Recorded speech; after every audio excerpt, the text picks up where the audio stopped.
Pemirsa Intens Investigasi. Kamis kemarin, Pengadilan Negeri Jakarta Utara berubah menjadi arena penuh ketegangan. Sidang dugaan pencemaran nama baik antara Hotman Paris dan Rasman Arif Nasution yang seharusnya berjalan tertib justru berujung dengan ricuh. Ketegangan pun memuncak saat hakim memutuskan sidang digelar secara tertutup. Hingga keputusan itu pun langsung memicu kemarahan Rasman Nasution. Dan ia pun menggebrak meja hakim dengan keras hingga Rasman pun menghampiri Hotman Paris yang tetap duduk tenang di kursi saksi. Hingga ruang sidang pun akhirnya mencekam. Lantas seperti apa Hotman Paris yang menuding bahwa Rasman Nasution mengalami grogi atau kepanikan luar biasa ketika mengetahui dirinya hadir di persidangan tersebut? Seperti apa pula Hotman Paris yang menuding Rasman yang sengaja menjadikan persidangan ini sebagai panggung drama, mengingat ia pun sudah menyiapkan TikTok dan juga live streaming saat persidangan. Dan bagaimana pula tanggapan Firdaus Oiwobo atas perilakunya yang naik ke atas meja di saat suasana persidangan pun sedang mencekam. Benarkah berdiri di atas meja adalah spontanitas atau refleks yang terjadi begitu saja? Lantas, bagaimana reaksi Rasman Arif Nasution setelah berontak usai majelis hakim meninggalkan ruang sidang? Dan bagaimana pula James Tambunan sebagai praktisi hukum mengomentari terkait persidangan Hotman Paris dan Rasman Arif Nasution yang berujung dengan ricuh? Pemirsa, bersama Intens Investigasi, kami hadirkan kabar terkini, terpercaya, dan teraktual. Tetapi sebelumnya, jangan lupa untuk like, subscribe, dan juga share channel YouTube ini.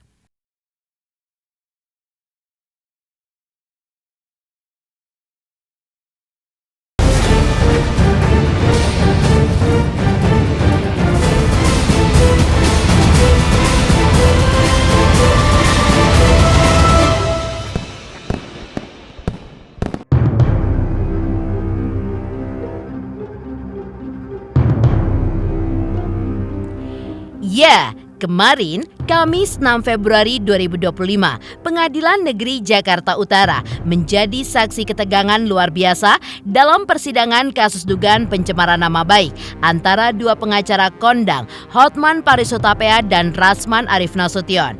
Persidangan yang seharusnya berjalan tertib mendadak berubah menjadi medan konfrontasi yang begitu panas, bahkan menggemparkan ruang sidang. Ketegangan pun mulai terasa ketika hakim memutuskan sidang digelar secara tertutup. Keputusan ini pun sontak memicu amarah Rasman. Dengan ekspresi wajah yang memerah, nafas tersengal penuh emosi, ia pun tiba-tiba menggebrak meja hakim dengan keras. Suara dentuman menggema di ruangan membuat hadirin pun menahan nafas.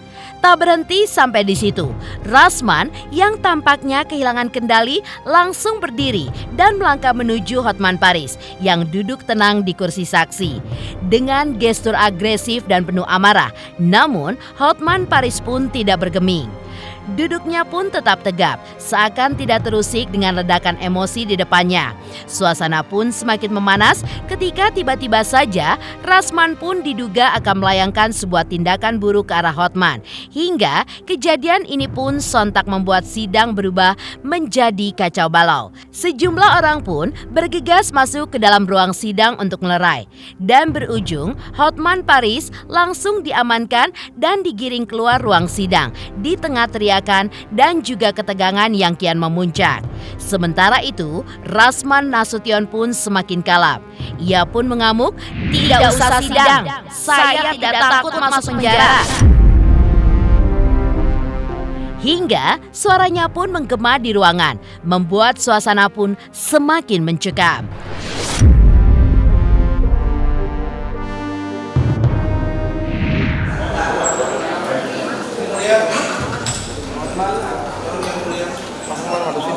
Ya, kenapa? Ini seharusnya tidak ada dalam tertutup hukum yang mulia.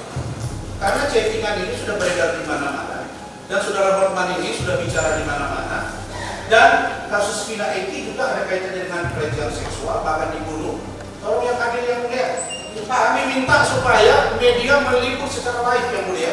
Sudah menjadi ketetapan majelis hakim, kami memegang hanya pada Pertimbangannya apa yang mulia? coba baca 153. Bukan, maksud kami Sebentar, di bawah umur yang mulia. baca selain anak umuran, kami sudah baca dan sudah menjadi ketetapan. Apa yang sudah kami ucapkan tidak akan kami tarik lagi. Silakan ajukan keberatan dalam nota pembelaan saudara keberatan, silakan sampaikan. Itu saja. Yang mulia, kami bukan takut hakim tidak adil. Kami sangat ingin hakim dan kami percaya akan berlaku adil. Tapi di kasus ini yang mulia, jelas bahwa saudara Hotman ini sudah menyebar beberapa informasi bertahun-tahun yang mulia. Jadi masyarakat ingin membuktikan. Sebentar, itu persoalan di luar persidangan. Begitu di persidangan kami menganggap ini menyangkut. Mohon yang mulia, izin yang mulia. Kami memohon sekali lagi, ini permohonan kami yang memang harus didengarkan. Kami tidak akan berdebat. Kami sudah nyatakan tertutup. Itu sudah hasil musyawarah. Saya pernah selama ini protes yang mulia. Sebentar. Kalau begitu tidak usah diadili, penjarakan saja saya yang mulia. Duduk. Saya minta yang mulia berlaku adil. Perintah majelis duduk. Saya pengacara yang mulia di sini. Silakan. Yang mulia saya pengacara di sini yang mulia. Silakan. Saya bukan orang yang tidak menjalankan tugas. Izin yang mulia. Yang mulia yang kami hormati. Yang mulia, Kita tidak boleh otoriter yang mulia. yang mulia, Kita hormati persidangan yang mulia. kalau yang mulia masih Kasus ini sudah final yang mulia. saya sidangkan. Semuanya harus mendengarkan seluruh dunia. Kami tidak usah disidang yang mulia. Ini verifikasi harus sudah verifikasi juga. Ada pertimbangan. Kami sepakat. Kami minta dipertimbangkan yang mulia. Sampai Kalau tidak, sama majelis hakim. kalau tidak usah kami disidang. Kita bertahan. Kita bertahan. Saya tidak takut masuk.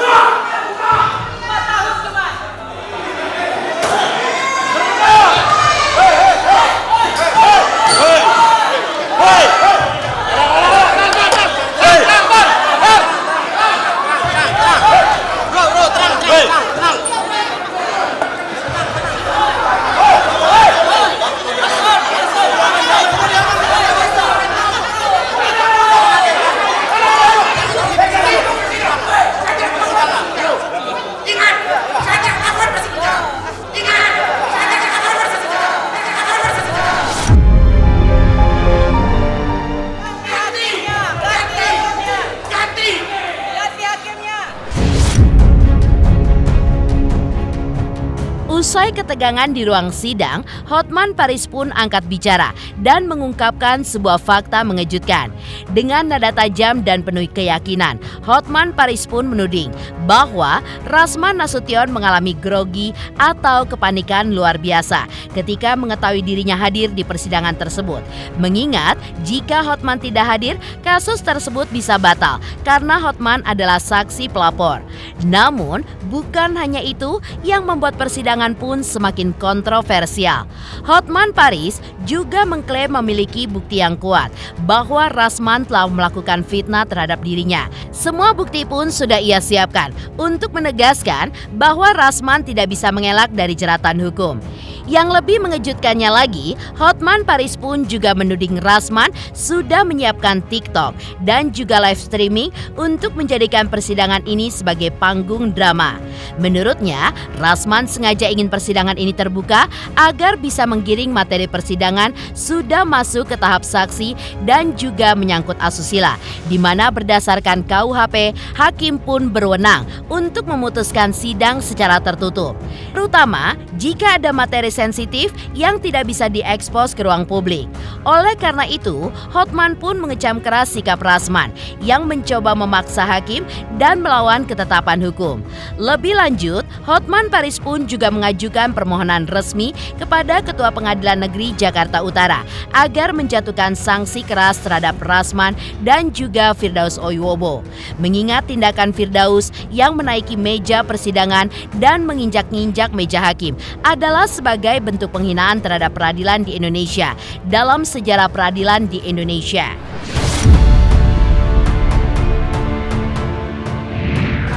Jadi Rasman itu grogi. Dia kira aku tidak datang. Karena kalau aku tidak datang, maka dakwaan terhadap dia batal. Karena aku saksi pelapor. Ya, tapi saya datang dan dia tahu saya ada bukti semua bahwa dia memang melakukan fitnahan gitu loh. Yaitu dia tahu, termasuk saya semua ada video-video pengakuan dari Iklim Hakim bahwa memang Iklim Hakim itu tidak pernah menyuruh dia untuk membuat postingan di Instagram yang menyatakan bahwa Hotman itu punya kelainan atau penjahat. Katanya saya sudah konferensi pers, Iklim mengaku dia marah-marah. Kenapa kau ngomong gitu? Aku kan tidak menyuruh kau ngomong gitu. Katanya si botak itu mengatakan aman gitu loh. Itu mau saya buka semuanya. Dan di dalam BAP, Iklim Hakim juga membantah bahwa dia sudah mengatakan, Iklim Hakim mengatakan saya tidak pernah merasa dilecehkan secara oleh Hotman Paris. Itu semua karangannya si botak katanya. Dia itu sudah mempersiapkan semuanya, TikTok, live segala macam. Ya padahal kan materi persidangan itu karena sudah memasuki saksi ada menyangkut asusila. Dan menurut KUHAP, hakim berwenang menyatakan bahkan wajib hukumnya untuk menyatakan sidang tertutup untuk umum. Dia tidak mau terima karena sudah dipersiapkan, dia mau bergaya di persidangan. Dia sudah dipersiapkan live TikTok dan sebagainya gitu. Jadi kan dia tidak boleh memaksa hakim, dia tidak boleh merubah undang-undang. Sudah itu kan sudah viral, Ketua Mahkamah Agung pun sudah tahu. Jadi saya mohon kepada Ketua Pengadilan agar dijatuhkan sanksi termasuk kepada itu Firdaus yang naik bangku persidangan injak meja. Itu pertama kali penghinaan terhadap peradilan Indonesia dalam sejarah peradilan Indonesia. Yang pengadilan memang yang punya nenek moyang dia. Hakim kan hanya berwenang menyatakan kalau ada menyangkut asusila, kalau yang mau diberikan kesaksian itu menyangkut asusila, hakim berwenang untuk menyatakan tertutup, bahkan wajib hukumnya. Setelah kericuhan yang membuat ruang sidang pun berguncang, kini giliran Firdaus Oyobo yang angkat bicara. Dan ia pun mengungkapkan alasan dibalik aksinya yang memajat meja persidangan dan menantang jaksa untuk adu fisik di ruang tinju. Dalam pernyataannya yang begitu mengejutkan, Firdaus pun mengaku kesal melihat kliennya, Rasman Nasution, dikerubungi oleh banyak orang di ruang sidang. Ia bahkan secara langsung menuding jaksa turut serta dalam tekanan tersebut, yang pada akhirnya membuat Firdaus pun melontarkan tantangan tidak terduga ke arah jaksa untuk menyelesaikan masalah di ring tinju. Namun, drama pun tidak berhenti pada tantangan duel tinju. Aksi Firdaus yang naik ke atas meja persidangan menjadi puncak kekacauan sidang. Saat ditanya alasan dibalik tindakannya, Firdaus pun dengan santai menjawab bahwa dirinya tidak sadar saat melakukannya. Seolah-olah insiden tersebut terjadi secara spontan tanpa niat disengaja. Lebih jauh lagi, Firdaus pun bahkan menuding bahwa hakim dalam persidangan ini tidak layak dan meminta agar segera diganti. Baginya, persidangan ini pun tidak berjalan adil dan harus segera dievaluasi. Tak hanya itu, Firdaus pun juga berusaha untuk meredam polemik antara Rasman dan Hotman Paris dengan menyatakan bahwa Rasman tidak berniat menyerang Hotman, melainkan hanya ingin membisikkan sesuatu saja. Saya nggak pernah niat naik ke meja, karena saya ini adalah orang-orang bela diri ya. Saya penganut bela diri ya. Saya pernah di taekwondo, saya pernah di boxer, saya pernah di silat, pencak silat. Jadi saya nggak tahu itu kaki saya seperti apa. Tahu-tahu saya udah di atas meja, karena saya fokus pandangan saya ke sana. Pandangan saya fokus ke depan, melihat klien saya. Tahu-tahu saya udah di atas meja, gitu. Jadi itu refleks saya. Pengamanan mungkin Pamdal atau apa gitu, nggak tahu saya karena nggak jelas di situ SOP-nya ya. Lalu ada jaksa juga yang mencoba untuk mengkerubuti klien saya. Makanya jaksa tadi saya tunjuk mukanya, saya bilang kamu perang aja sama saya, kamu ribut aja sama saya bilang. Saya naik, secara spontan saya naik meja karena ngeliat klien saya seperti diintimidasi. Saya teriak, kamu, ada bahasa-bahasa saya nggak pantas diucapkan. Akhirnya saya bilang, kamu naik ring aja sama saya, ngapain kamu klien saya digituin? Hah? Jaksa, kamu naik ring, bilang begitu. Jadi akhirnya masalah itu bisa clear ya. Tapi tetap kami dengan ketegasan kami meminta agar hakimnya diganti. Karena dari awal hakim ini arogan banget, gitu loh. Kita sebagai pengacara dibentak-bentak. Sekarang kita ini anak kecil gitu. Kita dibentak-bentak. Cara penyampaian kan ada yang santun. Sebagai hakim ada kan, dia kan mempunyai pendidikan psikologis, ya kan, mempunyai pendidikan estetika, etika dalam berkarya atau bertugas. Masa seorang hakim dikit-dikit bentak, memang kita siapa? Kita ini officium nobile, lembaga terhormat, ya kan, profesi terhormat. Kita tidak pernah terikat dengan siapapun dan kita tidak di bawah siapapun. Ya, kita bersama Allah Subhanahu wa taala dalam menegakkan amar ma'ruf nahi munkar. Makanya sebelum tadi tidak akan pernah kami takuti ancaman apapun. Tadi Abang ngeliat langsung Bang Rasman dicekek, Bang. Ya, rekamannya ada rekamannya. Siapa itu yang melakukan itu? Yang pertama itu yang melakukan adalah oknum pegawai Mahkamah Agung. Ya. Ya, Mahkamah Agung lah, karena logonya kan Mahkamah Agung. Tadi dinasnya di mana kan bisa ditelusuri. Dia datang dengan euforianya mengamankan. Kan padahal Bang Rasman itu masuk tuh untuk membisikkan Hotman, bukan mau ribut, mau ngebisikin gitu loh, ya kan? Mau bisikin entah apa, omongannya bisikin aja, gitu. Karena sidangnya udah habis kan gitu, sidang selesai, biasa dia lagi ngobrol, tapi terlalu euforia nih, pegawai pengadilan, sehingga dia begini, lalu begini nih, Bang Rasman diginiin, Melerai. seperti dilerai tapi dicekek Rasmannya gitu. Gimana mungkin kronologisnya? Jadi kalau lerai kan begini nih. Sudah bang, sudah gitu kan. Ya. Pernah enggak? Jangan begini bang. Nih begini.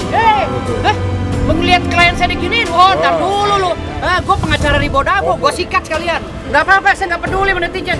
Saya mah penting saya pengacaranya Rasman, nggak ada urusan sama netizen kalau mau berkata jahat juga dengan saya. Tapi kalau netizen yang baik, alhamdulillah, terima kasih. Mudah-mudahan dapat pahala kan.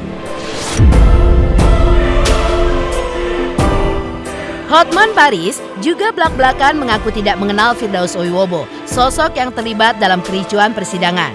Namun, yang lebih mencengangkan adalah komentarnya mengenai aksi Firdaus yang sempat naik ke meja persidangan, di mana itu merupakan penghinaan berat dan masuk dalam pelanggaran peradilan. Tentunya, pernyataan Hotman Paris ini pun seolah menjadi pukulan telak bagi Firdaus yang sebelumnya berdalih bahwa aksinya hanyalah sebuah spontanitas dan refleks saja. Namun, bukan Firdaus Oiwobo yang menjadi sasaran utama Hotman Paris Hutapea, melainkan Rasman Arif Nasution. Dalam gaya khasnya yang begitu tajam dan penuh kepercayaan diri, Hotman pun menegaskan bahwa ia sama sekali tidak takut dengan Rasman, meski lawannya itu mendatanginya dengan penuh emosi di ruang sidang. Ya, Hotman hanya menilai Rasman adalah pengacara yang biasa-biasa saja, tidak memiliki power.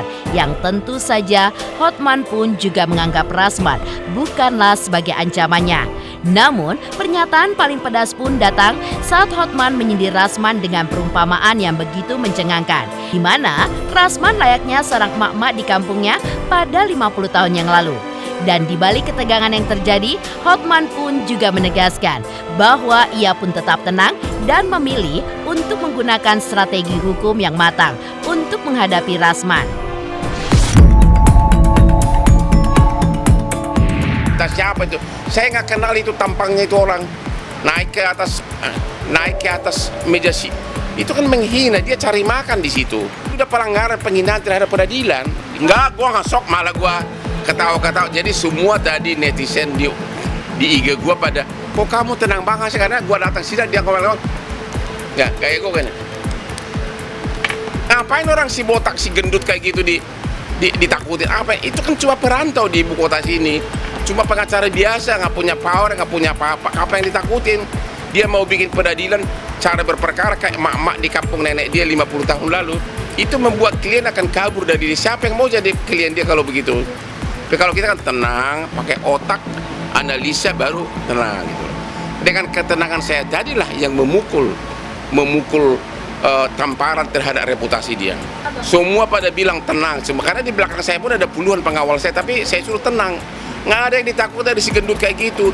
Dulu juga waktu dia ribut sama Richard Lee kan juga begitu, dia dorong entah mau diapain, nggak jelas itu, ya kan? Udah deh, intinya sedikit pun tidak membuat gentar. Bagi saya Rasman itu nothing, nggak ada apa-apanya. Dia mau coba membuat perkara ini seperti persidangan, seperti cara berantem di tepi sawah di kampung neneknya 50 tahun lalu, yaitu berantem mulu antar mak-mak. Itu bukan levelnya lagi.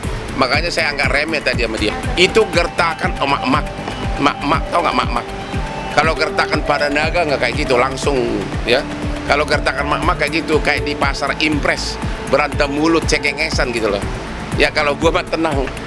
Udahlah, itu mereka itu nggak ada ancaman dikit pun. Itu saya nggak, itu semua tadi mereka itu nggak ada ancaman. It just nobody. Kalau orang bule mengatakan, "Hai Rasman, you are just nobody, you are nothing." Lantas bagaimana reaksi Rasman Arif Nasution setelah memberontak usai majelis hakim meninggalkan ruang sidang? Apa yang memicunya langsung mendatangi Hotman Paris hingga membuat suasana persidangan pun berubah menjadi tegang dan begitu mencekam.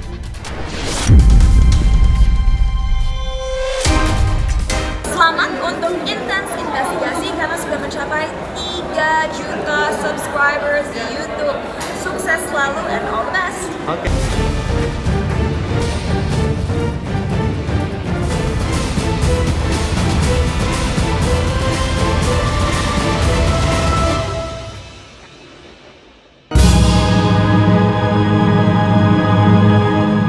Pemirsa, usai majelis hakim menunda sidang dan meninggalkan ruang sidang, ketegangan pun semakin memuncak, di mana Rasman tiba-tiba mendatangi Hotman Paris hingga terjadilah insiden. Terkait hal itu, Rasman pun akhirnya buka suara dan menjelaskan fakta sebenarnya dalam insiden yang terjadi. Menurutnya, yang menjadi pemicu ia mendatangi Hotman karena sikap Hotman Paris yang terkesan mengejek dengan senyuman sinis saat dirinya datang ke persidangan. Rasman pun juga mengklaim bahwa sejak awal ia pun sudah meminta izin kepada majelis hakim untuk berbicara langsung dengan Hotman. Namun, permintaan itu pun tidak dikabulkan. Merasa tidak dihargai, Rasman pun melangkah cepat ke arah Hotman setelah hakim meninggalkan ruangan. Hingga Rasman pun mengeluarkan peringatan keras kepada Hotman agar bersiap-siap untuk buka-bukaan di persidangan. Namun, situasi pun semakin tidak terkendali ketika tiba-tiba 2 orang mendekati Rasman saat ia sedang berhadapan dengan Hotman Paris. Rasman pun mengaku bahwa ia merasa diintimidasi hingga akhirnya Firdaus Oyuwobo, tim kuasa hukum Rasman, nekat naik ke atas meja sidang. Mengingat perilaku Firdaus yang mengundang kontroversial, menurut Rasman, aksi Firdaus justru dinilai oleh Rasman semata-mata adalah bentuk pembelaan terhadap dirinya yang saat itu didekati oleh 2 orang. Jika tadi itu sidang ditunda, ingat ya, sidang sudah ditunda, hakim sudah keluar, karena kami berontak, barulah saya mendatangi Hotman. Ingat itu. Jadi saya tidak mendatangi Hotman dalam posisi hakim memimpin sidang. Tidak.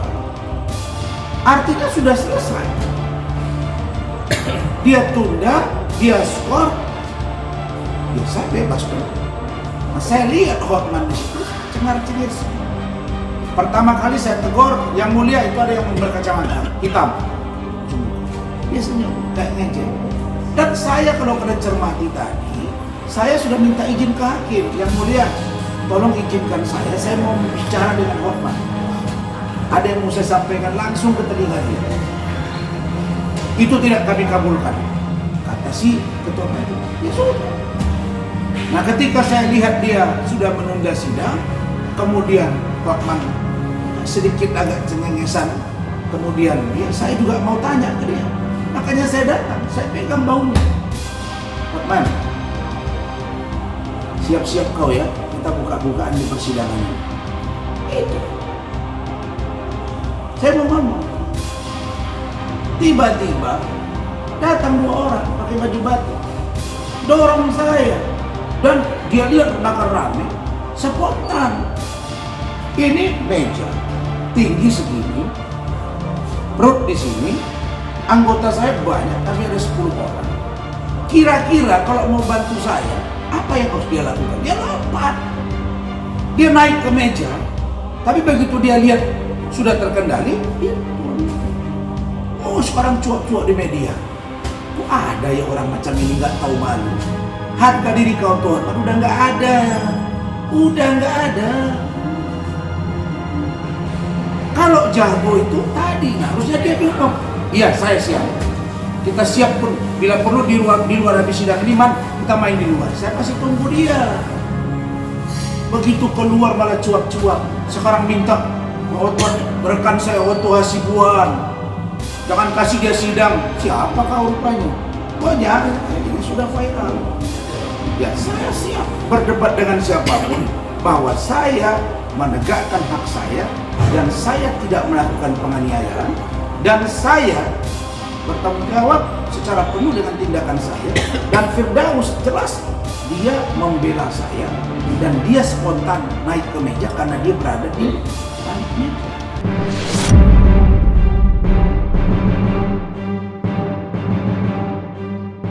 Rasman yang buka suara terkait dirinya yang mendatangi Hotman Paris di kursi saksi.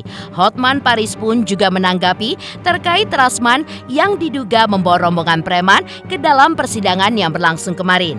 Menurut Hotman, suasana yang semula sudah tegang semakin tidak terkendali karena keberadaan kelompok tidak dikenal yang diduga sengaja dihadirkan oleh Rasman untuk menciptakan tekanan. Akan hal itu, menurut Hotman, Kapolda dan Kapolres pun akhirnya memerintahkan pengamanan ekstra dengan mengirim polisi ke ruang sidang untuk menghindari bentrokan yang lebih parah setelah Rasman dikabarkan berteriak-teriak hingga memicu sebuah kekacauan. Selain itu, Hotman pun juga menanggapi terkait sikap Rasman sebagai advokat, di mana Hotman pun juga menilai bahwa sanksi dari organisasi advokat tidak akan berpengaruh terhadap Rasman, karena jika dijatuhkan sanksi, Rasman pun akan pindah ke organisasi lainnya. Hal ini pun berkaca dari sebelum-sebelumnya, di mana Rasman yang dulu sudah pernah dipecat dari KAI, namun sekarang masih tetap eksis. Sebagai solusi, Hotman Paris pun meminta Mahkamah Agung untuk turun tangan. Ia pun mendesak adanya aturan tegas untuk melarang siapapun yang menghina peradilan untuk tidak bersidang di pengadilan. Dia kan bawa banyak preman kan, dia banyak bawa orang. Dan Kapolda dengar itu langsung perintahkan Kapolres kirim polisi, ada 2 kasat dikirim sama puluhan polisi. Ya kan itu wajib hukumnya kalau ada kericuhan, apalagi di pengadilan. Udahlah, jangan diharapkan dari organisasi lah. Organisasi advokat di Indonesia itu memang sangat tidak punya, ya banyak, karena nanti kalaupun dijatuhkan sanksi dia pindah lagi. Dia kan udah pernah dipecat dari KAI, dia pindah lagi ke organisasi yang lain. Udahlah. Yang paling tepat adalah Ketua Mahkamah Agung menyatakan yang menghina pengadilan berhak, boleh dilarang, tidak boleh memang bersidang di pengadilan.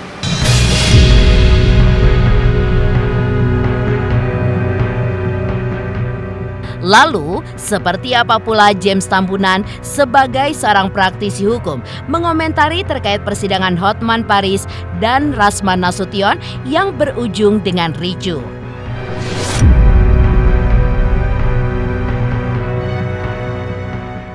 Hai, aku Feby Marsaya mau ngingetin jangan lupa saksikan Intens setiap hari Senin sampai Jumat 5 kali sehari dan hari Sabtu 3 kali sehari. Dan jangan lupa juga di like, komen, dan subscribe. Bye-bye.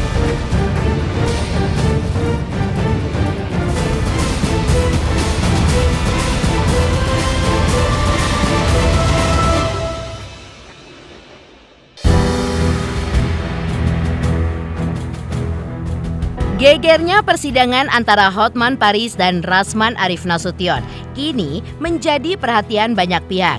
Tak hanya publik yang dibuat terkejut dengan kericuan yang terjadi di ruang sidang, tetapi juga praktisi hukum yang menyoroti bagaimana peradilan seharusnya tetap menjadi tempat yang sakral dan juga penuh wibawa.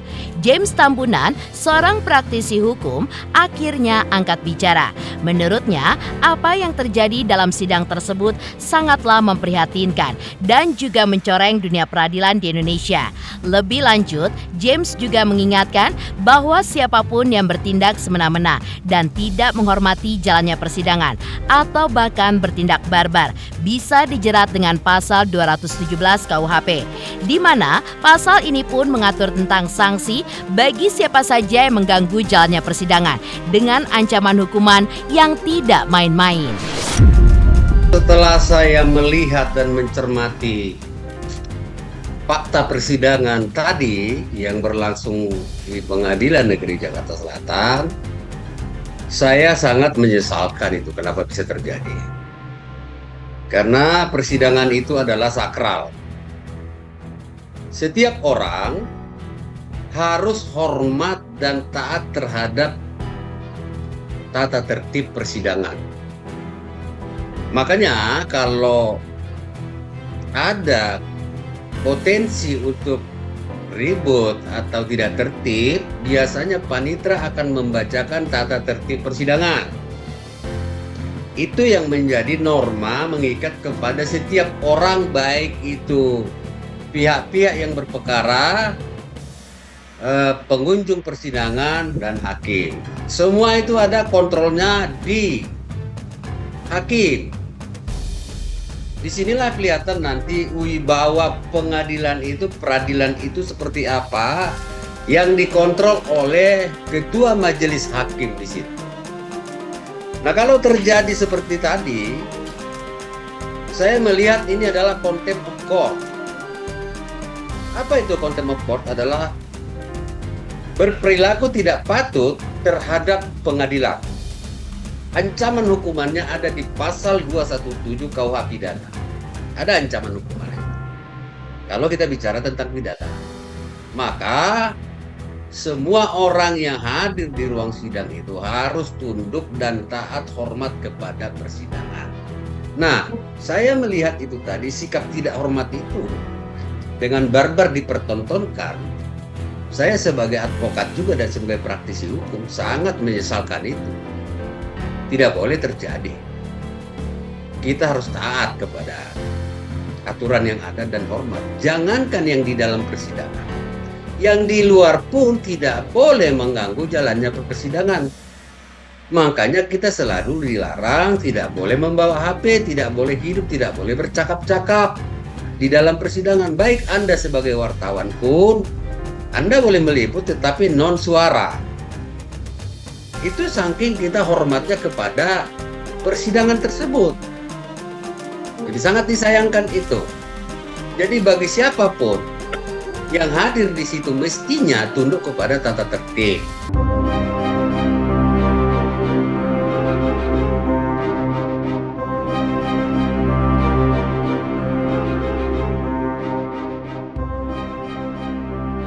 Demikian pemirsa, kabar terkini, terpercaya, dan teraktual yang kami hadirkan hari ini. Saksikan terus Intens Investigasi setiap hari Senin sampai dengan Jumat, tayang 5 kali sehari dan Sabtu tayang 3 kali sehari, yaitu pada pukul 11 siang, 12 siang, 3 sore, dan 6 sore. Tentunya hanya di YouTube channel. Dan pastikan jangan lupa untuk like, subscribe, share, dan komen channel Intens Investigasi.